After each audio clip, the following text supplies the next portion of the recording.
وَلَقَدْ يَسَّرْنَا الْقُرْآنَ لِلذِّكْرِ فَهَلْ مِن مُّدَّكِرٍ۔ نحمدہ ونصلی علی رسولہ الکریم، اما بعد، اعوذ باللہ من الشیطان الرجیم، بسم اللہ الرحمن الرحیم۔ وما کان صلاتہم عند البیت الا مکاء وتصدیہ، رب اشرح لی صدری ویسر لی امری واحلل عقدۃ من لسانی یفقہوا قولی۔ اللہ فرما رہے ہیں وما کان صلاتہم، نہیں تھی ان کی نماز، ان مشرکین مکہ کی، کہاں پر؟ عند البیت، اللہ کے پاکیزہ گھر کے قریب یا گھر کے اندر یا گھر کے پاس، اللہ مقام و تصدیہ، یعنی کہ طواف جو کرتے تھے اس میں کیا کرتے کہ یہ سیٹیاں بجاتے تھے اور تالیاں پیٹتے تھے۔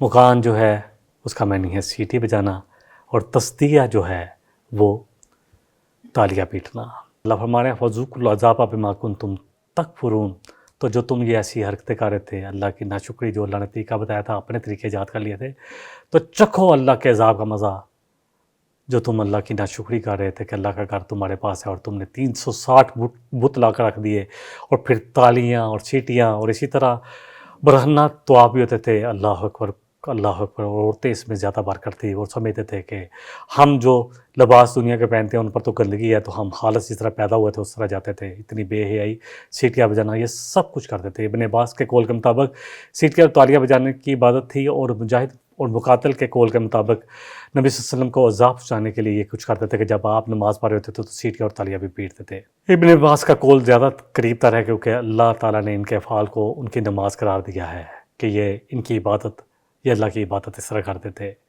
یعنی سیٹیاں پیٹتے تھے، سیٹیاں بجاتے تھے اور تالیاں پیٹتے تھے۔ اور آج جا کر دیکھے تو صحیح کیا ہو رہا ہے۔ دمال کو دین کا حصہ بنا لیا، بنگڑوں کو بنگڑے ڈالنا اور اس پر اللہ اکبر اس کو دین کا حصہ بنا لیا، دول کی ٹھاپ پر چادریں چرانا لے کے جانا اس کو دین کا حصہ بنا لیا۔ یقین کریں سب کچھ نظر آتا ہے ہمیں، وہی جو جاہلیت تھی نا وہ دوبارہ لوٹ آئی مسلمانوں میں، کہلاتے مسلمان ہیں۔ اللہ اکبر، اتنا خالص دین، وہ دین جو بڑی شان سے نکلا تھا وطن سے، اللہ اکبر، اللہ کے گھر سے، پردیس میں آ کر آج غریب و غربا ہے، اجنبی ہو گیا، اصل دین اجنبی ہو گیا۔ اللہ اکبر۔ اللہ ہمارے اگلی آیت لے لیتے ہیں، ان الذین کفروا ینفقون اموالہم، وہ لوگ جو کافر ہیں اللہ فرما رہے ہیں وہ خرچ کرتے ہیں اپنے مال، لیصدوا عن سبیل اللہ، تاکہ لوگوں کو اللہ کے راستے سے روک سکے۔ یہی ان کا بھی دین تھا، ننگے طواف، سیٹیاں، تالیاں، یہی نماز اور یہی اپنی عبادت سمجھ رکھا تھا۔ اور ہندوؤں کو جن کے ساتھ ہم رہے وہیں سے ہم نے ایجاد کر لیا، وہ بھی کیا کر رہے ہیں، مندروں میں کیا ہو رہا ہے، بھجن گائے جا رہے ہیں، دمالیں ڈائی جا رہی ہیں، وہی رقص کیے جا رہے ہیں۔ اللہ اکبر، سر مندر کے نام سے مندر بنائے جاتے ہیں کہ یہاں گانے گائے جائیں گے۔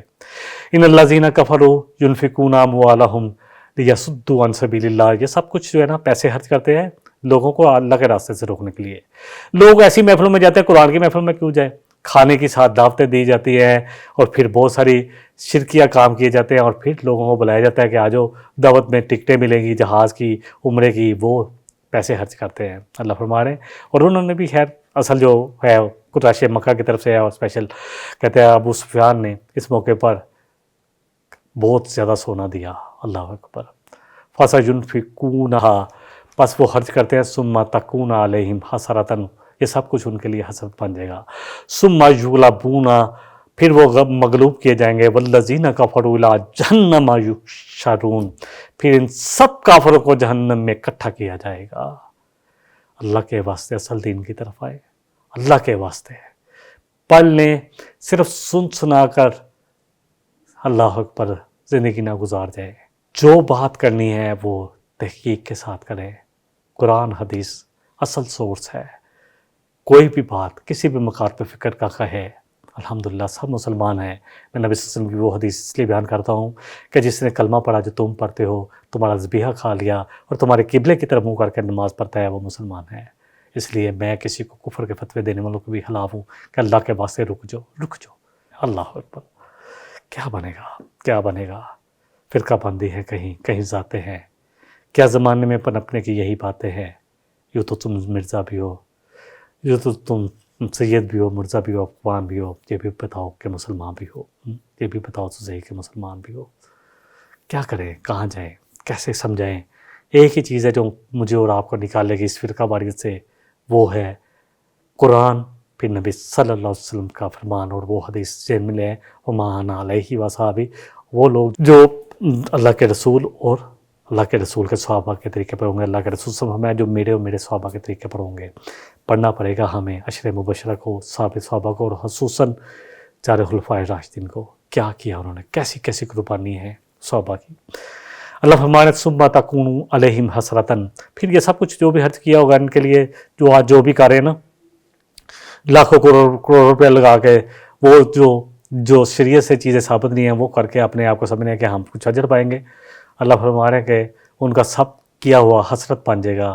اللہ اکبر، قیامت والے دن یہاں بھی مغلوب ہوں گے، قیامت والے دن بھی۔ آج بھی جو لوگوں کو دین سے روکنے کے لیے پیسے خرچ کر رہے ہیں، بہت سارے جو میڈیا کے ذریعے اور چیزیں، لوگ قرآن کی طرف جائیں اور چیزیں لے کے آ رہے ہیں، وہ بھی دیکھ لیں یہ میڈیا کیا کر رہا ہے اور ہم میڈیا پہ کیا پیش کر رہے ہیں۔ ایک چیز گنتے جائیں اور دیکھتے جائیں، اور اللہ کرے کہ ہوش میں آتے جائیں۔ بہرحال ان کی جو مالی عبادت تھی وہ یہ تھی کہ مسلمانوں کے اور رسول صلی اللہ علیہ وسلم مسلمانوں کے خلاف تھی، تو اللہ نے فرمایا یہ مال خرچ کرنا قریب ان کے لیے ندامت کا، حسرت کا سبب بنے گا۔ اللہ اپنے کلمے کو بلند کر کے رہے گا اور کلمہ کفر کو جو ہے وہ مغلوب کر کے رہے گا۔ اللہ کا دین غالب ہو کے رہے گا، چاہے مشرکوں کو کتنا ہی ناپسند کیوں نہ ہو۔ هو الذی ارسل رسولہ بالہدی ودین الحق لیظہرہ علی الدین کلہ ولو کرہ المشرکون، کہ اللہ نے اپنا رسول بھیجا اس لیے تھا الہدیٰ، یہ کامل ہدایت، یہ قرآن دے کر اور پوری شریعت دے کے تاکہ اس کو غالب کر دیا جائے، اور یہی پاکستان کا بھی مقصد ہے۔ اللہ کرے سمجھ لے میں اور آپ، ورنہ نہیں بچیں گے، ہم نہیں بچیں گے۔ آدھا تو ہو چکے ہیں 1971 میں، اور انہوں نے نام بھی بدل لیا، بنگلہ دیش رکھ لیا، اور جو آدھا بچا ہے اس میں کیا ہو رہا ہے ہم سب دیکھ رہے ہیں۔ اللہ اکبر، آئیں اللہ کے قرآن اور نبی صلی اللہ علیہ وسلم کے فرمان کی طرف آئیں، صحابہ کی طرف آئیں، خود سے شروع کریں، اور پھر جتنا بھی جہاں استطاعت ہے، جو لوگ آپ کے ہیں، کلکم رائن و کلکم مسئول عن رعیتہ، تم سب کہیں نہ کہیں نگہبان ہو، تمہاری بات سنی جاتی ہے اور تم سے پوچھا جائے گا ان کے بارے میں، نبی صلی اللہ علیہ وسلم فرمایا۔ اللہ اکبر۔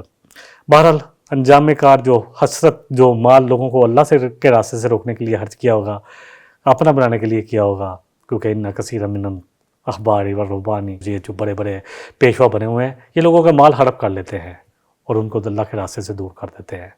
کہتے ہیں ہمارے بن جو، ہم تم اللہ کے ساتھ ملا دیں گے۔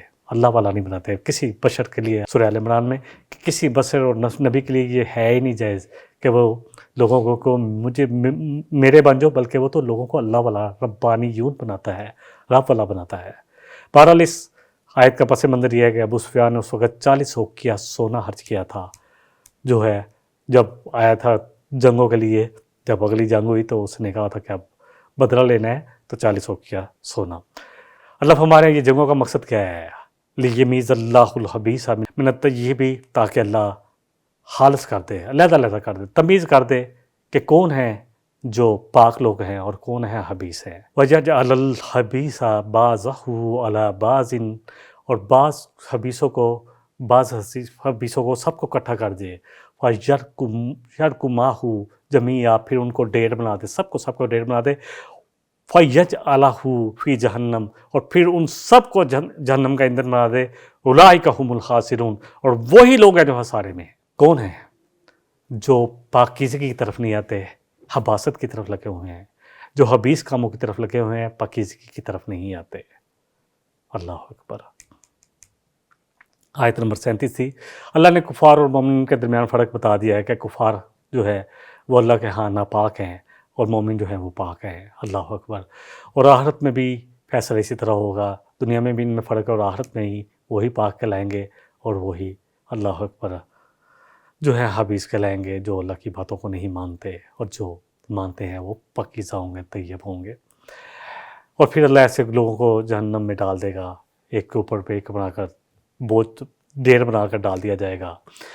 اگلی آیت ہے قُلِ لِلَّذِينَ كَفَرُوا إِن يَنْتَهُوا، کہیے اے رسول صلی اللہ علیہ وسلم آپ ان لوگوں سے جو کافر ہیں، جو نہیں مان رہے، قریش مکہ سے، إِن يَنْتَهُوا، اگر تم اب بھی باز آ جاؤ، تو تم سے اللہ اکبر، اللہ کہہ رہے ہیں کہ وہ کیا کرے گا، اللہ ان سے ان کی بخشش کر دے گا، ان پر اپنی مغفرت کی چادر لے آئے گا۔ لہم ما قد سلف، جو پہلے ہو چکا ان ساری گناہوں کو بھی معاف کر دے گا۔ یہ بڑا زبردست قانون ہے۔ اس آیت نے رسول بتا دیا کہ جب بھی کوئی شخص ایمان لے آئے، کفر کی حالت میں اس نے جتنے بھی گناہ کیے ہوں گے سب کے سب معاف ہو جائیں گے، یہاں تک کہ پچھلی نمازیں، روزے، وہ بھی ان کی قضا کی ضرورت نہیں ہے، جو اس کے ذمہ ہوں گے وہ بھی معاف ہو جائیں گے۔ اللہ فرما رہے ہیں وَإِن يَعُودُوا، اگر پھر بھی تمہیں یادہ کرو گے، فَقَدْ مَضَتْ سُنَّتُ الْأَوَّلِينَ، تو یقیناً تم پر پہنچ چکی ہے پہلے لوگوں کی جو سنت اللہ پر، جو پہلی قوموں پر اللہ کی سنت چلی تو تمہیں پہنچ چکی ہے، یا تم پر جو گزر چکی ہے، پھر تمہیں یادہ کرو گے تو اللہ پھر وہی کریں گے جو تمہارے ساتھ ہوا۔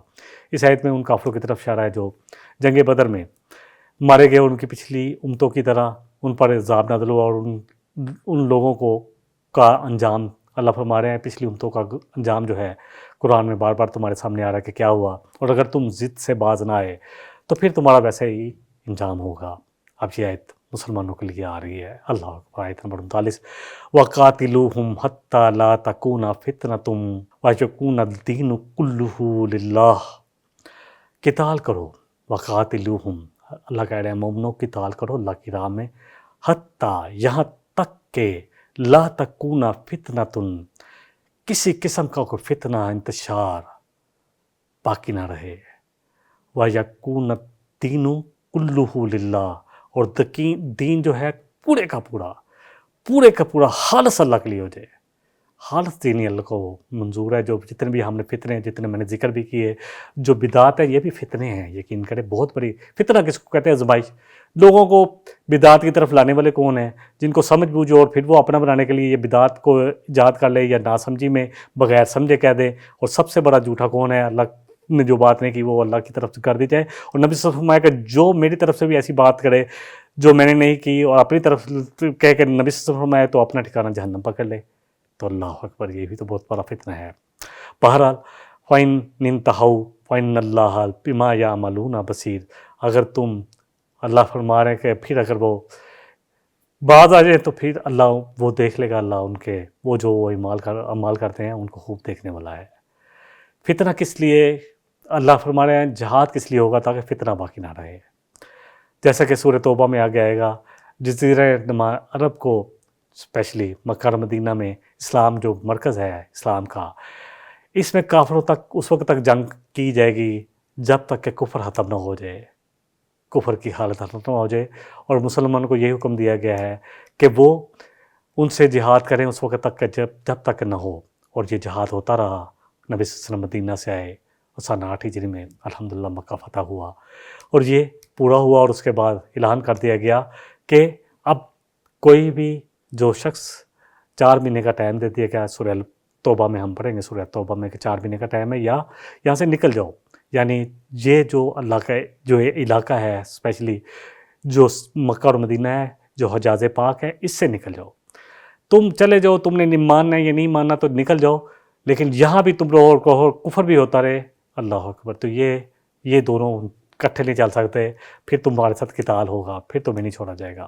بہرحال یہاں پر یہی اسی بات کا تذکرہ کیا جا رہا ہے، اور کہا جا رہا ہے کہ مسلمانوں کو بھی یہ حکم دیا کہ وہ اگر کوئی مسلمان اپنا سرنڈر کر دے اور کہے کہ میں مسلمان ہوں، تو پھر یہ نہیں ہوگا کہ اس کے ساتھ زیادتی کی جائے گی، بلکہ اور یہ بھی نہیں ہوگا کہ نہیں ہمیں پتہ ہے کہ دلی طور پر نہیں ہو، جو اقرار کر لے، جیسے میں نے پہلے حدیث بیان کی، یہ 2 حدیثیں ہیں، 391 صحیح بخاری، 392 صحیح بخاری، یاد کر لے اور جا کر پڑھ لیں اپنی آنکھوں سے، کہ ایک میں اللہ کے نبی صلی اللہ علیہ وسلم فرمایا کہ مجھے حکم دیا کہ میں لوگوں سے قتال کروں یہاں تک کہ وہ اقرار کر لیں۔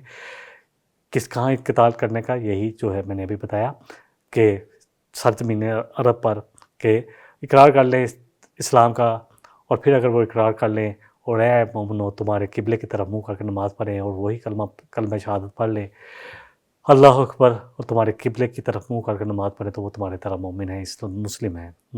تو یہ تو ہے سیدھی سی بات ہے۔ دوسری میں کہا کہ جو تمہارا ذبیحہ، اور اس میں ذبیحہ کا بھی ذکر ہے کہ جو تمہارا ذبیحہ کھا لیتا ہے، اس قبلے کی طرف منہ کر کے نماز پڑھتا ہے جس طرح تم پڑھتے ہو، اور وہ کلمہ پڑھتا ہے جو تم پڑھتے ہو، اشہد ان لا الہ الا اللہ واشہد ان محمد رسول اللہ، لا الہ الا اللہ محمد رسول اللہ کی اقرار کرتا ہے کہ میں گواہی دیتا ہوں اور اقرار کرتا ہوں کہ اللہ کے ایک ہے، محمد صلی اللہ علیہ وسلم اللہ کے رسول اور نبی ہیں۔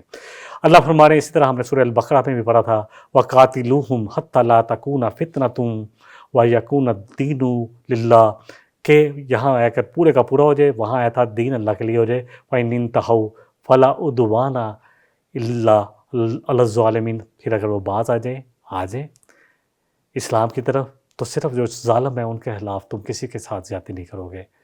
یہاں یہ بات سمجھنے کی ہے کہ جہاد کا اصل مقصد جو ہے اسلام پر مجبور کرنا نہیں ہے، بلکہ عام حالات میں کوئی شخص اپنے کفر پر اصرار کرے تب بھی جزیہ دے کر اسلامی حکومت کے قوانین میں رہ سکتا ہے۔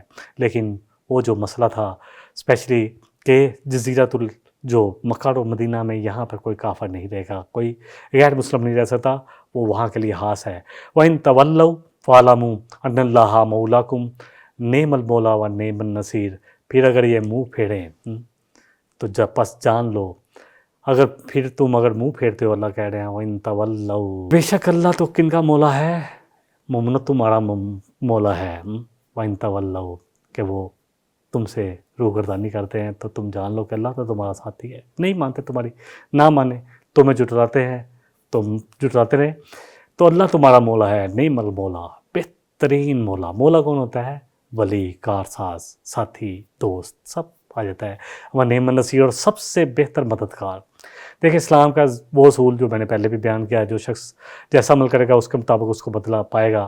تاہم اللہ نے اس عام اصول میں اپنی رحمت میں ایک خاص استثنا رکھا ہے کہ توبہ، کوئی توبہ کر کے آ جائے نا، جتنے بھی جیسے بھی مال کیے ہیں تو اللہ سب کو ختم کر دیتا ہے۔ ایک شخص اللہ سے دوری کے ساتھ زندگی گزار رہا ہے، پھر اس کو ہدایت کی روشنی مل گئی، اور سچا مومن صالح بن گیا، تو اس کی پہلی جو برائیاں وہ سب معاف کر دی جائیں گی۔ چنانچہ آپ کے ذریعے جو عالمی انقلاب آیا نبی صلی اللہ علیہ وسلم کے ذریعے، الحمدللہ ثم الحمدللہ، وہ عالمی انقلاب، اللہ اکبر، اس نے ہمیشہ کے لیے شرک کا جو ہے سیاسی نظام ختم کر دیا۔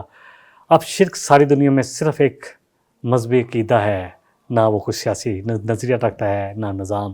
انہوں نے جو نظام رکھا ہے وہ سب کا سب خود پرست نظام ہے، یا سرمایہ دارانہ نظام ہے، یا دنیا پر قابو کرنا اور استحصال کرنا غریبوں کا، اس کے علاوہ کچھ نہیں ہے۔ سود دیکھ لیں، جو بھی دیکھ لیں، بہرحال رسول اکرم صلی اللہ علیہ وسلم کو جو حکم دیا گیا تھا کہ مشرکین کو یہاں سے نکال دیں، یہ کام جا کر حضرت عمر فاروق رضی اللہ عنہ دور خلافت تھا اس میں مکمل ہوا۔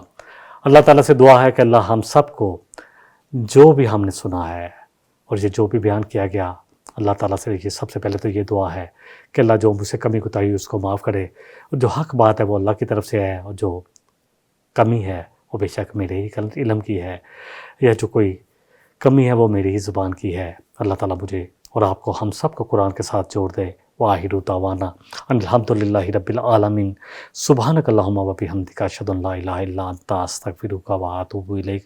السلام علیکم ورحمۃ اللہ وبرکاتہ۔ إن هذا القرآن يهدي للتي هي أقوم ويبشر المؤمنين الذين يعملون الصالحات أن لهم أجرا كبيرا